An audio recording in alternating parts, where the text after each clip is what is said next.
Lors de la fête de remise d'Elena, financée par ses $900 mensuels et $6000 par semestre, il dit à la sécurité, « Elle n'a rien à faire ici. » Sa mère rit. « Tu pensais faire partie de cette famille. » Elena ne discuta pas. Elle se contenta de sourire, partit sans faire de scène, et élabora un plan silencieux qu'il regretterait. Elle n'a rien à faire ici. Les mots tranchèrent le bruit de la fête, vif et soudain comme du verre brisé. Elena se figea en plein pas. La flûte de champagne tremblait dans sa main tandis que la voix de Stanley résonnait. La même voix qui avait murmuré, pour toujours, contre sa peau d'innombrables nuits la renvoyait maintenant avec une cruauté désinvolte. Le rire de sa mère, Tracy, suivit, froid et cinglant. « Tu pensais faire partie de cette famille. » Elena Amos, pour la plupart des gens à l'hôpital général de Miami, n'était qu'une autre administratrice surmenée gagnant 9 cents par mois, tirant sur chaque dollar pour soutenir son fiancé pendant ses études de médecine. La femme qui apportait des déjeuners faits maison dans des boîtes réutilisées. Celle qui portait les 3 mêmes tenues professionnelles, soigneusement alternées pour donner l'illusion d'une garde-robe variée.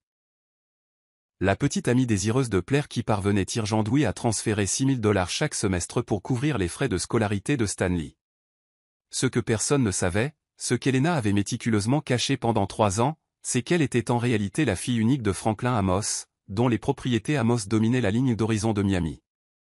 Ce modeste compte en banque qu'elle vérifiait anxieusement à la cafétéria de l'hôpital. Une façade soigneusement entretenue. Le véritable argent se trouvait dans un fonds fiduciaire qui ferait tomber la mâchoire de Stanley s'il envoyait un jour le solde. Ce matin la suivit la même routine épuisante. Elena se réveilla à 5h30 dans son petit appartement. Oui, elle maintenait 2 résidences. Elle s'habilla d'un simple chemisier qu'elle avait délibérément acheté dans un magasin discount. La calculatrice sortit alors qu'elle faisait semblant d'équilibrer son chéquier au comptoir de la cuisine, créant l'apparence de difficultés financières que Stanley en était venu à attendre. « Chérie, n'oublie pas que j'ai besoin du paiement des frais de scolarité d'ici vendredi », lui rappela Stanley, sans lever les yeux de sa revue médicale.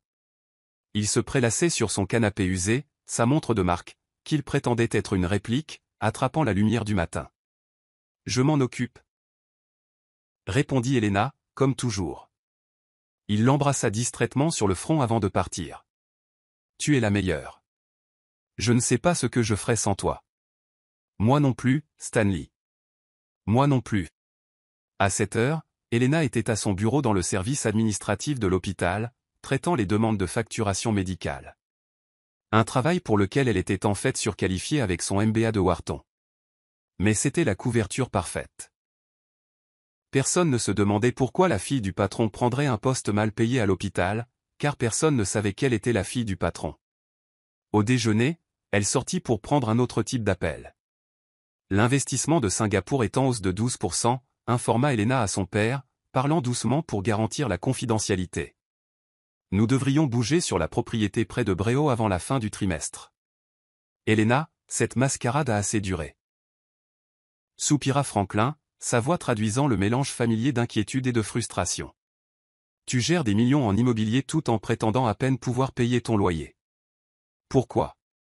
Un homme qui ne sait même pas qui tu es vraiment. C'est exactement pourquoi je dois faire ça, papa, répondit Elena, regardant le personnel de l'hôpital passer. Aucun d'eux ne se doutait que la femme aux chaussures sages était en pleine négociation de plusieurs millions de dollars. Stanley est tombé amoureux de moi, pas de la fortune des Amos. Le silence de Franklin en disait long. Dîner du vendredi soir comme d'habitude, demanda Elena, changeant de sujet. Ta chambre est toujours prête, répondit-il, son ton s'adoucissant. Margot prépare ton plat préféré. Elena sourit en pensant à leur gouvernante de longue date. Dis-lui que j'ai hâte. Ces transitions du vendredi étaient la partie la plus déconcertante de sa double vie. Elena quittait l'hôpital en tant qu'Elena, l'administratrice, se rendait en voiture à un parking discret et changeait de vêtements sur la banquette arrière de sa modeste Honda. Puis elle passait à la BMW qu'elle gardait là, conduisait jusqu'au domaine familial en bord de mer et franchissait ses portes imposantes en tant qu'Elena Amos, héritière et prodige des affaires.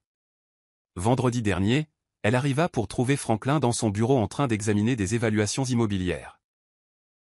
Il leva les yeux lorsqu'elle entra, son expression s'éclairant malgré ses inquiétudes.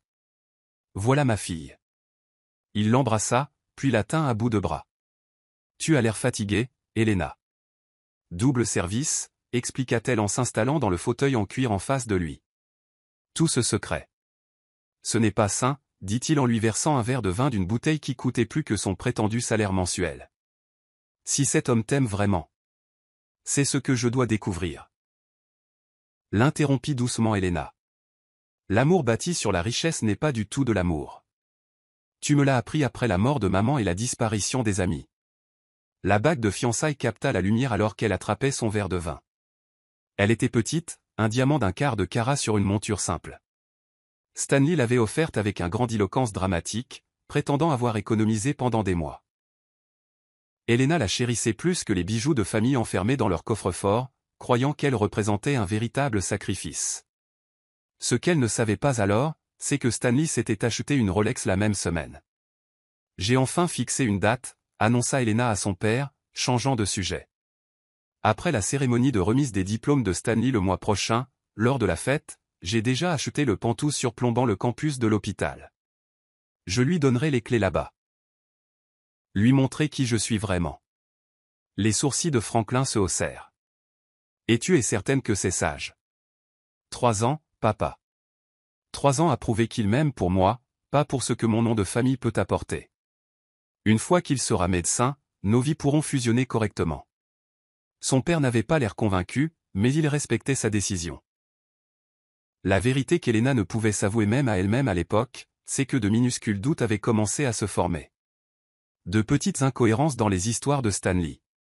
Des moments où son masque semblait glisser. Le lendemain matin la retrouva en mode administratrice, examinant les rapports budgétaires à son bureau lorsque Stanley apparut à l'improviste. Déjeuner, suggéra-t-il, affichant le sourire qui avait fait chavirer son cœur la première fois. Ils s'assirent à la cafétéria de l'hôpital. Son sandwich fait maison contrastait vivement avec le plat à emporter coûteux qu'il avait apporté.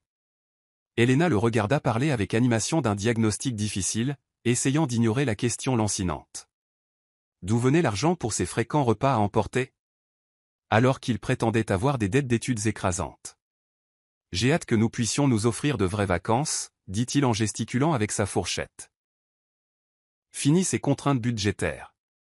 Elena hocha la tête, pensant aux clés du pantouf cachées dans le tiroir de son bureau à la maison. Elle imagina son visage lorsqu'il réaliserait que la femme qu'il avait choisie, Elena, simple et ordinaire, pouvait lui donner tout ce dont il rêvait et plus encore. Plus que quelques semaines, dit-elle doucement. Jusqu'à la remise des diplômes. Mon Dieu, oui, enfin. Jusqu'à ce que tout change.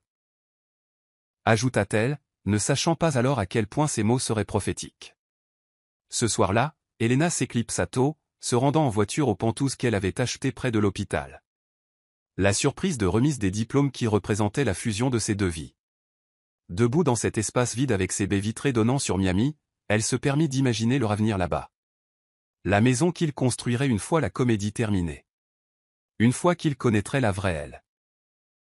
L'ironie ne lui échappait pas. Elle avait créé cette imposture élaborée pour s'assurer que Stanley l'aimait sincèrement, pas pour sa fortune. Mais ce faisant, elle ne lui avait jamais permis de connaître la vraie Elena. Plus que quelques semaines, murmura-t-elle aux pièces vides. Et plus de mensonges entre nous. Elle n'aurait pas pu savoir alors que le seul vrai mensonge dans leur relation était celui dont elle n'était pas encore consciente. Et cela n'avait rien à voir avec sa richesse cachée. La première fois qu'elle remarqua que quelque chose n'allait vraiment pas, ce fut un mardi soir de mars. Stanley avait envoyé un SMS pour dire qu'il serait en retard. Un autre groupe d'études pour un important examen de cardiologie. Elle avait préparé ses pâtes préférées, parfaitement synchronisées pour son retour habituel à 20h. À 22h30, la nourriture était froide et elle fixait son téléphone. Quand il arriva enfin, peu avant minuit, une légère odeur de parfum inconnu s'accrochait à son col. Pas envahissante, juste assez présente pour être remarquée lorsqu'il se pencha pour l'embrasser sur la joue. La bibliothèque était bondée, expliqua-t-il en laissant tomber son sac près de la porte. Le docteur Fernandez est réputé pour ses questions pièges. Elle hocha la tête, sans mentionner qu'elle avait appelé la bibliothèque médicale à 21h et appris qu'ils avaient fermé plus tôt pour maintenance. Un petit mensonge peut-être, mais il planta une graine de doute qui allait vite grandir. Il y a des pâtes au frigo, dit-elle à la place. J'ai mangé un morceau avec le groupe, répondit-il en se dirigeant vers la douche sans un mot de plus. Le lendemain matin, elle trouva son portefeuille sur le comptoir de la salle de bain et fit quelque chose qu'elle n'avait jamais fait auparavant. Elle regarda à l'intérieur.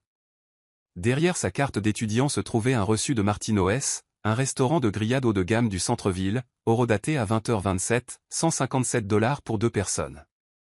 Le groupe d'études semblait avoir été très sélectif. Cette petite découverte déclencha un subtil changement dans sa conscience. Soudain, elle commença à remarquer des schémas auxquels elle avait été aveugle auparavant. L'histoire de l'étudiant en médecine fauché que Stanley avait soigneusement créé commençait à montrer des incohérences, comme un pull bon marché qui s'effilochait aux coutures. Cet endroit est si exigu, se plaignit-il le week-end suivant, en désignant son modeste appartement. Je ne comprends pas pourquoi tu ne cherches pas quelque chose de mieux. Même avec ton salaire, il doit y avoir de meilleures options. C'est ce que je peux me permettre, répondit-elle simplement, maintenant sa couverture tout en se demandant pourquoi l'appartement qui avait semblé confortable lors de leur première rencontre lui paraissait maintenant exigu 3 ans plus tard. Si tu me laissais t'aider avec ton CV, tu pourrais obtenir un poste mieux payé, continua-t-il en faisant défiler son téléphone. Quelqu'un avec ton éducation devrait gagner plus. L'ironie de le voir offrir des conseils de carrière à la fille de Franklin Amos, qui gérait un portefeuille immobilier d'une valeur de centaines de millions, ne lui échappa pas. Mais quelque chose de plus sombre se cachait sous son intérêt soudain pour sa situation de logement. Si elle était censée avoir du mal à joindre les deux bouts, pourquoi la poussait-il à se serrer davantage la ceinture avec un appartement plus cher? 2 jours plus tard, elle trouva sa réponse. En cherchant une boucle d'oreille manquante dans le sac de voyage de Stanley, ses doigts effleurèrent une petite pochette en velours. À l'intérieur se trouvait une paire de clous d'oreille en diamant de chez Tiffany, bien plus chère que tout ce qu'il lui avait jamais offert. Le reçu indiquait qu'ils avaient été achetés la semaine dernière. Son estomac se tordit alors qu'elle remettait soigneusement tout en place exactement comme elle l'avait trouvé.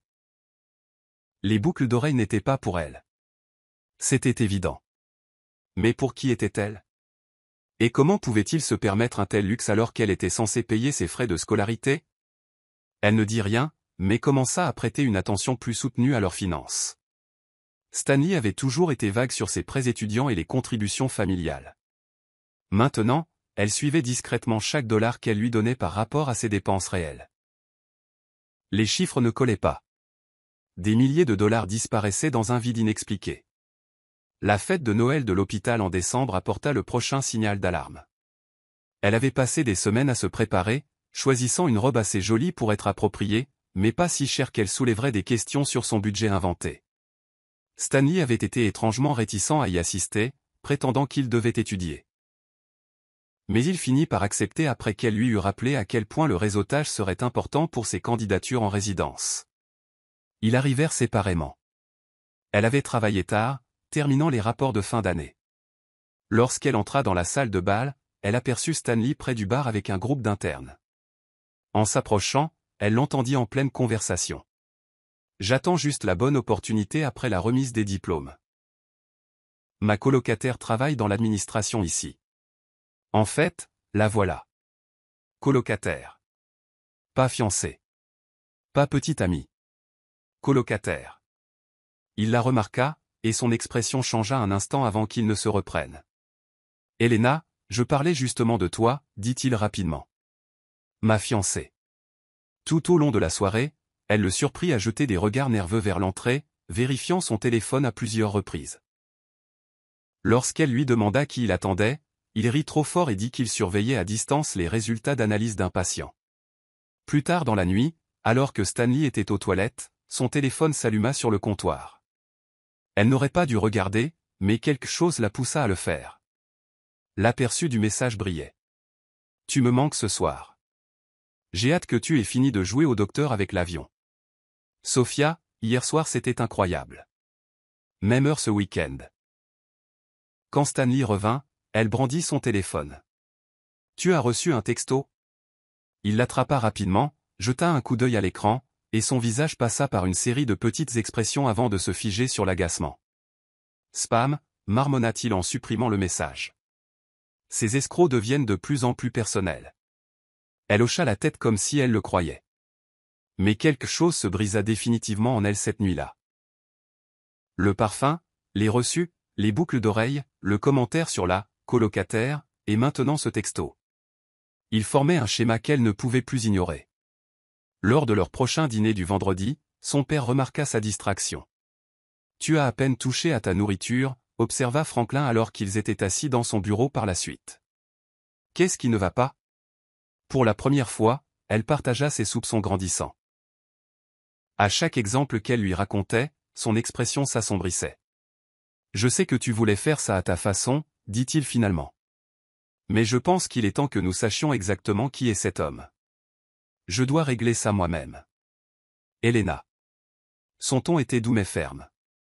Parfois, l'amour nous aveugle à ce qui est juste devant nos yeux. 3 jours plus tard, une enveloppe apparut sur son bureau au domaine. À l'intérieur se trouvaient des photographies. Stanley entrant dans un luxueux gratte-ciel à Bray, l'Avalon, l'une des adresses les plus chères de Miami. D'autres photos le montraient utilisant une carte clé, clairement à l'aise avec le bâtiment. Selon les notes du détective privé, il avait visité cet endroit 3 fois la semaine précédente, y passant la nuit à 2 reprises. « Il a un appartement là-bas » demanda-t-elle à son père, étalant les photos sur son bureau. « Pas à son nom » répondit Franklin. « L'unité est louée à une société écran. Mon enquêteur est toujours en train de retracer la propriété. » Elle regarda les images, essayant de les relier à l'homme qui se plaignait de son appartement bon marché tout en vivant secrètement dans l'un des immeubles les plus luxueux de Miami. « Il y a plus » dit son père doucement, faisant glisser une autre photo sur le bureau. Celle-ci montrait Stanley entrant à nouveau dans le bâtiment, mais pas seul. Une femme marchait à côté de lui, son bras autour de sa taille. Il riait de quelque chose. Elle était magnifique, grande, élégamment vêtue et complètement inconnue. La fissure dans son cœur s'élargit en un trou profond. « Qu'est-ce que tu vas faire » demanda Franklin. Elle rassembla soigneusement les photos, son esprit déjà en train de calculer, de planifier. « Rien pour l'instant, dit-elle. Elena, sa remise des diplômes est dans 3 semaines, lui rappela-t-il. Sa voix resta ferme malgré la douleur intérieure. Je pense qu'il est temps que j'apprenne exactement à quel jeu Stanley joue avant de dévoiler mes cartes. Elle quitta le bureau de son père avec l'enveloppe de preuves.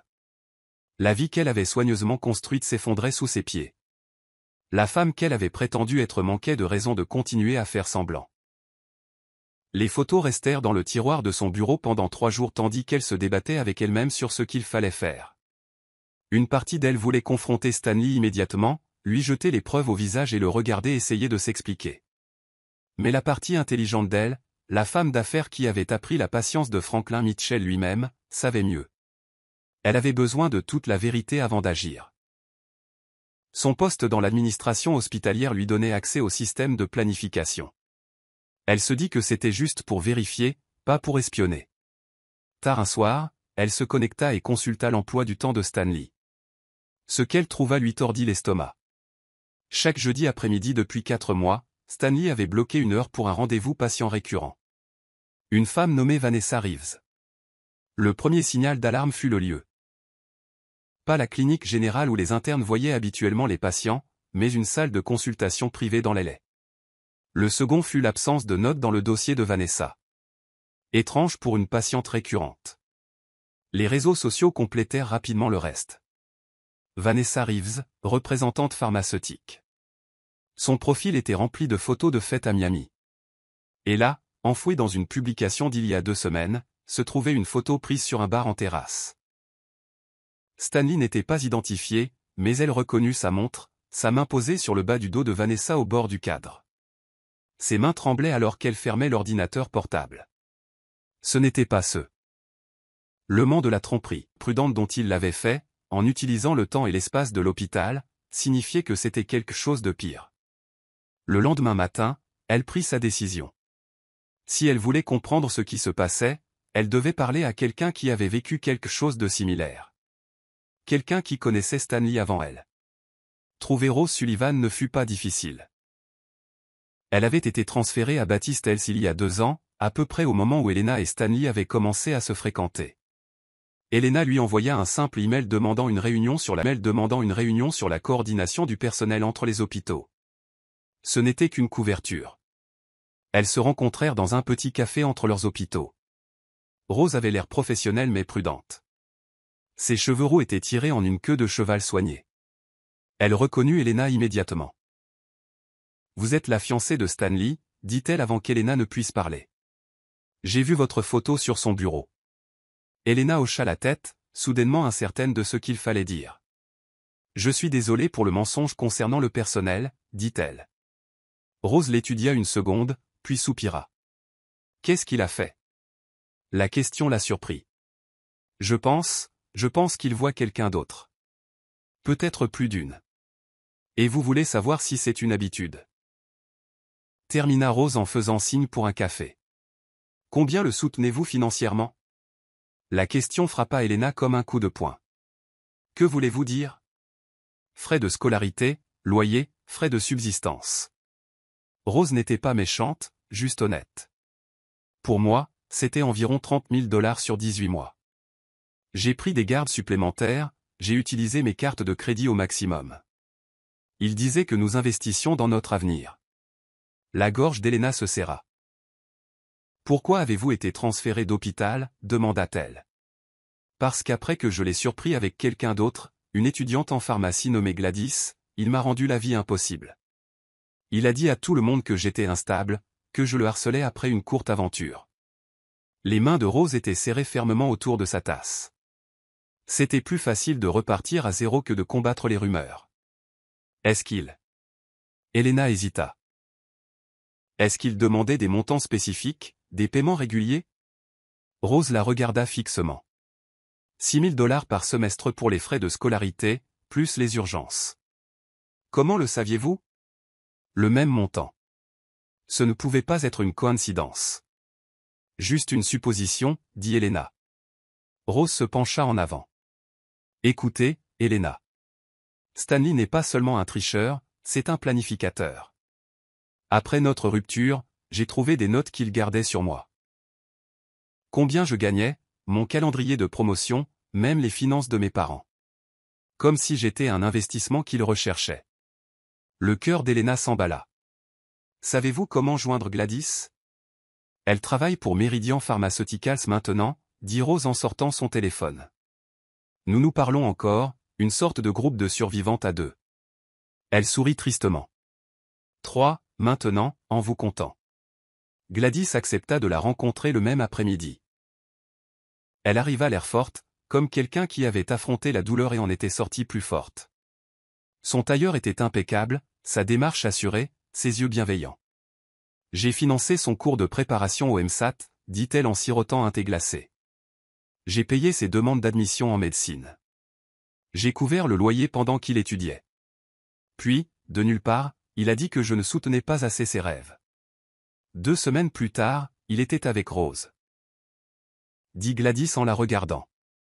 Qui avait de meilleures relations à l'hôpital, ajouta Rose amèrement. Et puis il est passé à vous, dit doucement Gladys, avec votre travail et l'administration. Elena déglutit difficilement. Combien vous a-t-il pris? Environ 20 000 $ au total. Mon salaire de première année en tant que représentante pharmaceutique. Elle haussa les épaules, mais Elena pouvait voir la douleur encore présente dans ses yeux. Leçon de vie coûteuse. Au fur et à mesure qu'elles partageaient leurs histoires, le schéma devint clair. Stanley n'avait pas seulement triché. Il avait élaboré un plan, utilisant chaque femme pour de l'argent et de l'aide professionnelle, passant à autre chose lorsqu'elle ne lui servait plus à rien. Chacune d'elles l'avait aidé à son insu à travers différentes étapes de sa formation médicale. Ce soir-là, la dernière pièce du puzzle se mit en place. Elena n'avait jamais fouillé les affaires de Stanley auparavant, mais maintenant elle entra dans son bureau du campus avec une concentration froide. Les tiroirs du haut ne contenaient rien d'étrange, des revues médicales, un stéthoscope, des barres protéinées, mais le tiroir du bas était verrouillé. Elle utilisa une petite clé qu'elle avait trouvée cachée dans sa lampe de bureau à la maison. À l'intérieur se trouvait un journal en cuir. Pas un journal intime, mais quelque chose de bien pire. Des feuilles de calcul, des notes, des noms, des calculs, une entrée avec un astérisque, Gladys Martinez. Famille de classe moyenne, mais stable. Salaire de 65 000 $ avec commission. Bon pour les premières dépenses de l'école de médecine. Soutien à long terme limité. Lien émotionnel se formant trop rapidement, devenant exigeante. Délai pour passer à autre chose, respecté. Rose Sullivan, relations hospitalières. Salaire d'infirmière avec heures supplémentaires. 75 000 $ et plus. Bon soutien à court terme, commence à se méfier. Délai pour passer à autre chose, respecté.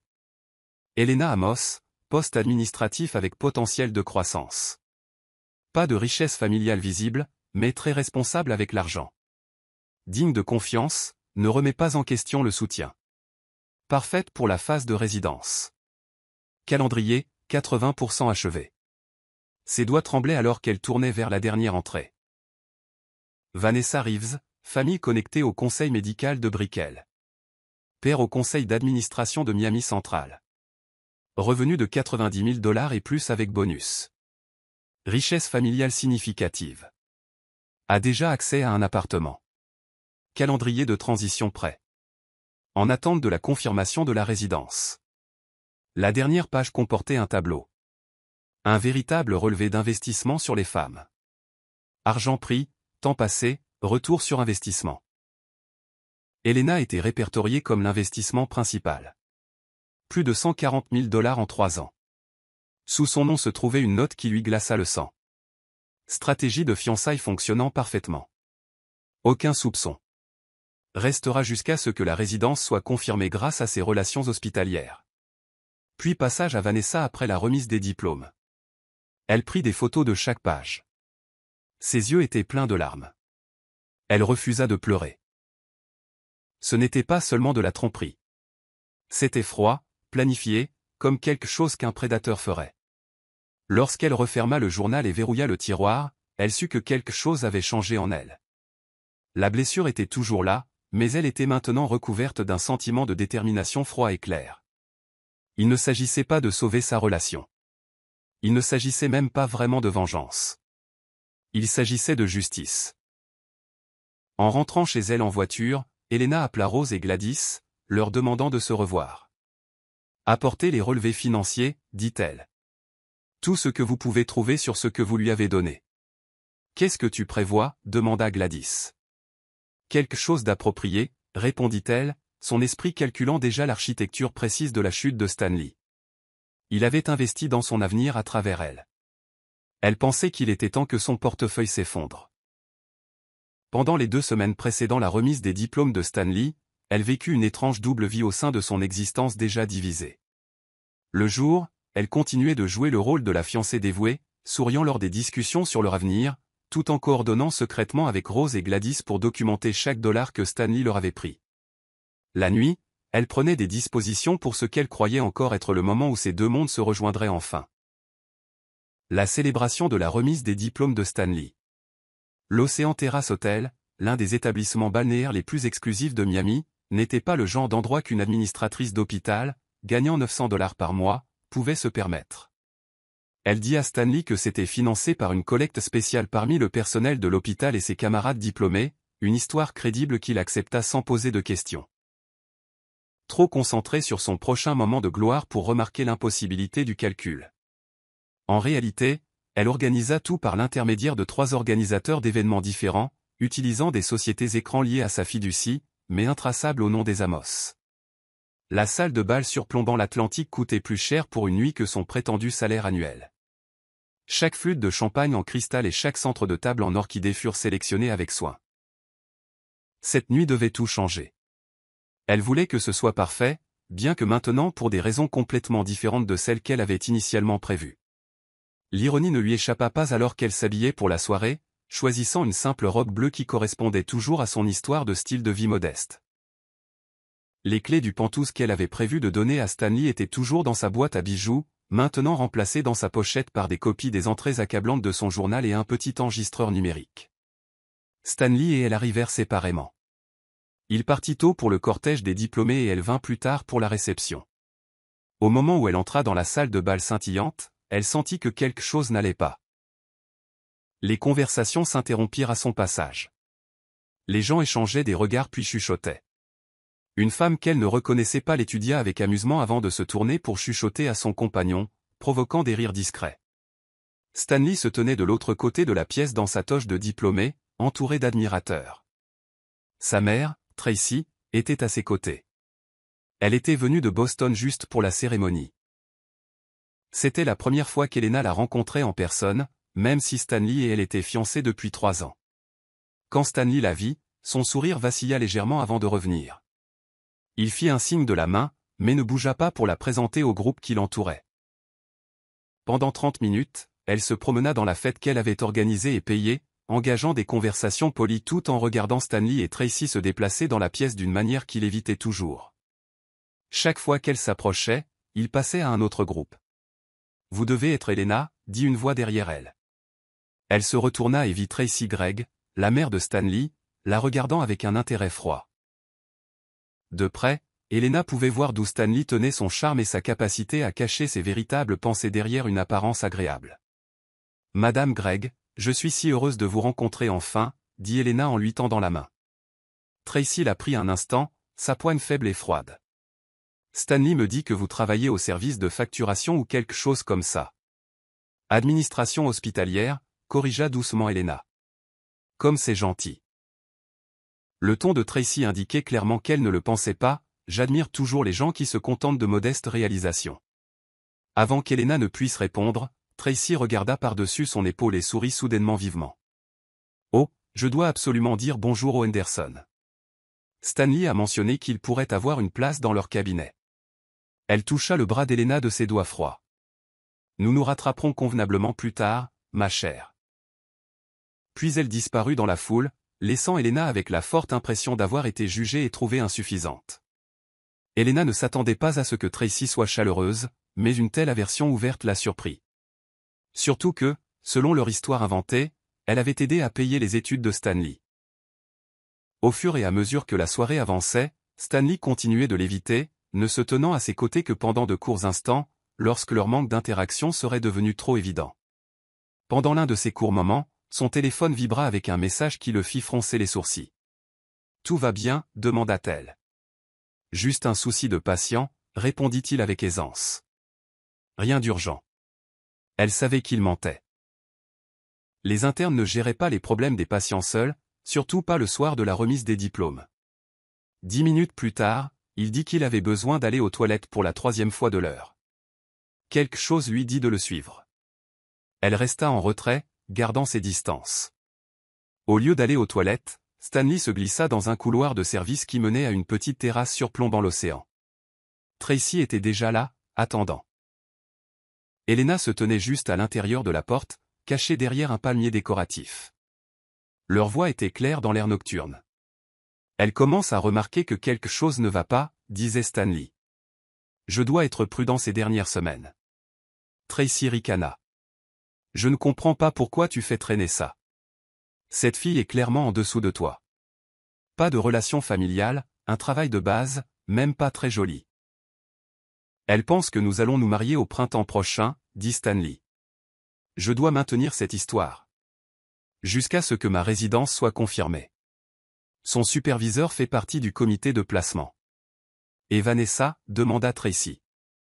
Elle s'impatiente. C'est sous contrôle. Son père a déjà laissé entendre qu'il pouvait me faire entrer directement dans le programme de fellowship en cardiologie. Plus qu'1 mois au maximum. Helena se sentit étrangement calme en écoutant. C'était comme regarder une scène de film, pas la fin de sa propre relation.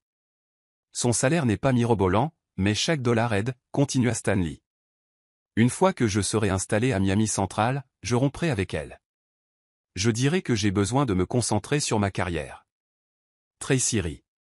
Tu as toujours été doué pour gérer tes investissements. Oui, maman. J'ai déjà trouvé quelqu'un de mieux. Helena n'est qu'un investissement matériel, pas un matériau familial. Les mots auraient dû la blesser, mais au lieu de cela, ils ne firent que confirmer ce qu'Helena savait déjà.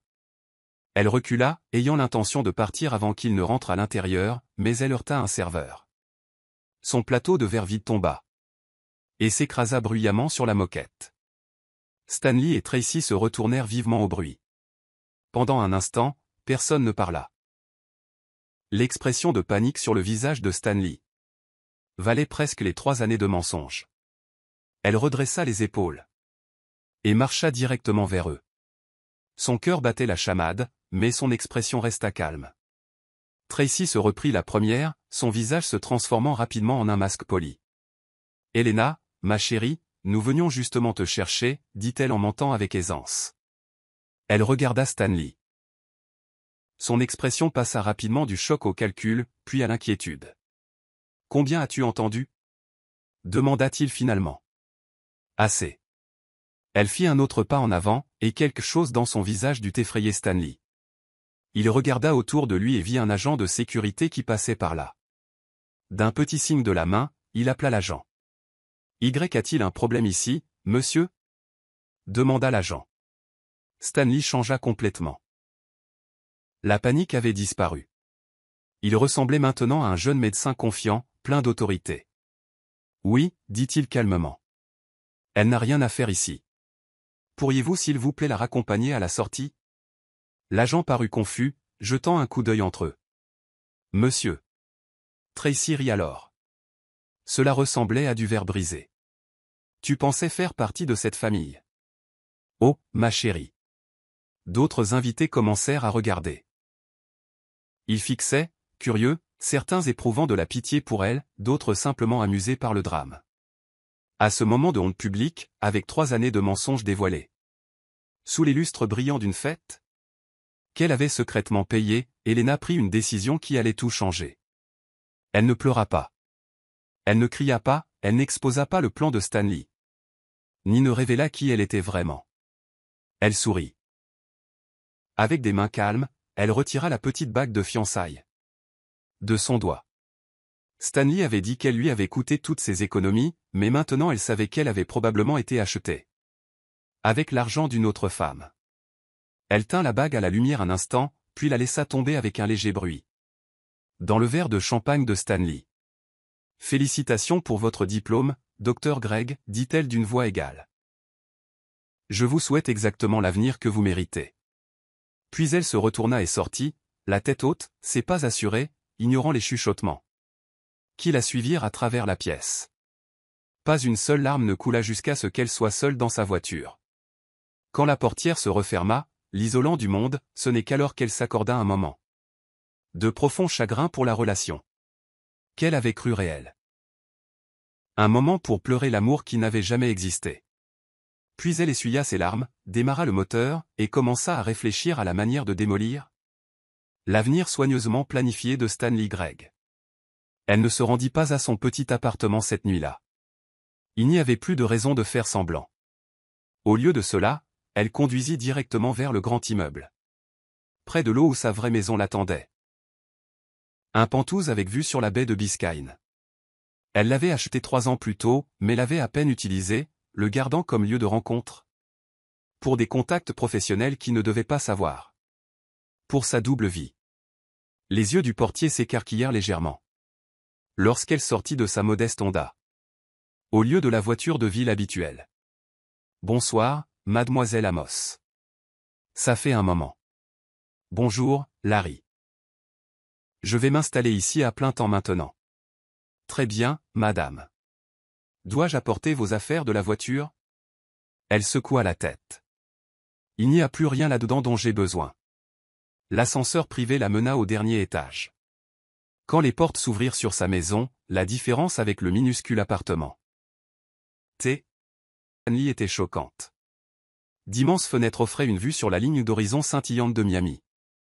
De l'art moderne couvrait les hauts murs. Tout brillait de la beauté tranquille de la richesse. Qui n'avait pas besoin de se prouver. Elle enleva ses talons et marcha pieds nus. Sur le sol de marbre frais jusqu'à la salle de bain principale, ôtant sa simple robe bleue en chemin, la douche chaude sembla laver. Non seulement la honte de la nuit, mais 3 années à cacher qui elle était. Alors que l'eau chaude frappait sa peau, elle s'accorda exactement 10 minutes pour pleurer. 10 minutes pour être triste non seulement pour Stanley, qui n'avait jamais été l'homme qu'elle croyait, mais pour le rêve qui le représentait, le rêve d'être aimée pour qui elle était, pas pour sa famille ou son argent. Quand elle sortit enveloppée dans un peignoir doux, la peau rose de chaleur, elle était différente. La travailleuse discrète avait disparu. Maintenant, elle était Helena Amos, fille de Franklin Amos, héritière d'un empire immobilier. Et une femme d'affaires forte elle-même. Elle ignora les 17 appels manqués. Et les 29 messages textes de Stanley, chacun plus désespéré que le précédent. Alors qu'il réalisait ce qu'il pourrait perdre. Au lieu de cela, elle passa un autre appel. « Papa, c'est moi. Tu avais raison. Je suis prête à redevenir une Amos. » Le plan se mit en place comme sur des roulettes. Dans les 48 heures suivantes. Elle ne perdit pas de temps en grandes scènes ou en paroles colériques. Stanley l'avait traitée comme un investissement. Elle ferait de même, mais à sa manière. Son premier geste eut lieu lundi matin. Au lieu d'aller à son petit bureau, elle entra dans la suite exécutive de l'hôpital général de Miami et demanda à voir le docteur Harold Fernandez, le président du conseil d'administration. « Elena, dit-il chaleureusement en se levant. Ils s'étaient déjà rencontrés lors d'événements caritatifs, mais il n'avait jamais réalisé que l'employée de l'hôpital, portant le même nom de famille, était elle. « Votre père a dit que vous pourriez passer. Que puis-je faire pour vous ?» Elle posa un mince dossier sur son bureau. « J'aimerais me présenter correctement, docteur Fernandez. Je suis Elena Amos, fille de Franklin Amos, et depuis ce matin, l'actionnaire majoritaire du Coastal Medical Group. » Ses sourcils se haussèrent. Coastal Medical Group possédait 3 grands hôpitaux à Miami, y compris l'hôpital général de Miami. « En fait, je travaille dans l'administration ici. » Depuis 3 ans, dit-elle calmement. Apprenant le métier de l'intérieur, pourrait-on dire. Je n'en avais aucune idée, dit-il, essayant clairement de s'adapter à qui elle était vraiment. La plupart des gens ne le savaient pas, c'était intentionnel. Elle ouvrit le dossier et lui montra un document. Avec le logo de l'hôpital. Je crois que c'est la liste de recommandations actuelles du comité de placement en résidence. J'ai quelques préoccupations concernant l'un des noms, Dr Stanley Gregg. Au moment où elle quitta le bureau du docteur Fernandez, l'avenir de Stanley à l'hôpital général de Miami avait disparu. Pas de cris, pas de drame. Juste un pouvoir tranquille utilisé à bon escient. Son prochain arrêt fut le bureau de Lori Alvarez, l'une des meilleures avocates en fraude financière de Miami. Le schéma est clair, dit Lori, parcourant les documents qu'Elena avait rassemblés. Avec l'aide de Rose et Gladys. Ce n'est pas seulement moralement répréhensible, cela pourrait être criminel. Il a menti pour obtenir de l'argent de plusieurs femmes. Je ne cherche pas à porter plainte, dit Elena. Ce serait trop compliqué, trop public. Je veux que Rose et Gladys récupèrent leur argent. Et je veux que ce soit fait discrètement mais complètement. Et vous, demanda Lori. Elena sourit. J'ai d'autres plans pour ma propre justice. Pendant que Lori commençait à préparer le terrain juridique, Elena tourna son attention vers Tracy Gregg. La mère de Stanley dirigeait une agence immobilière de charme. À Boston, spécialisée dans les propriétés de luxe, maintenant un bureau satellite à Miami. Pour attirer les riches clients du Nord cherchant le soleil d'hiver.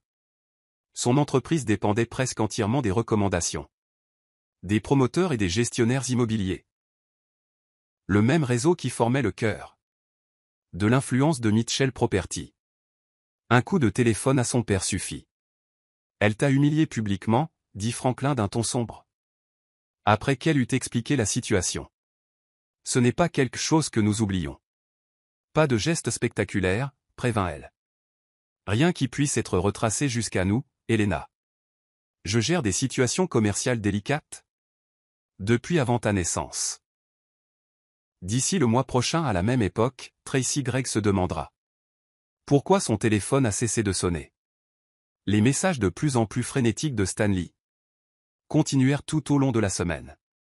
Au début, il exigea des explications, puis offrit des excuses, et finalement envoya des menaces à peine voilées.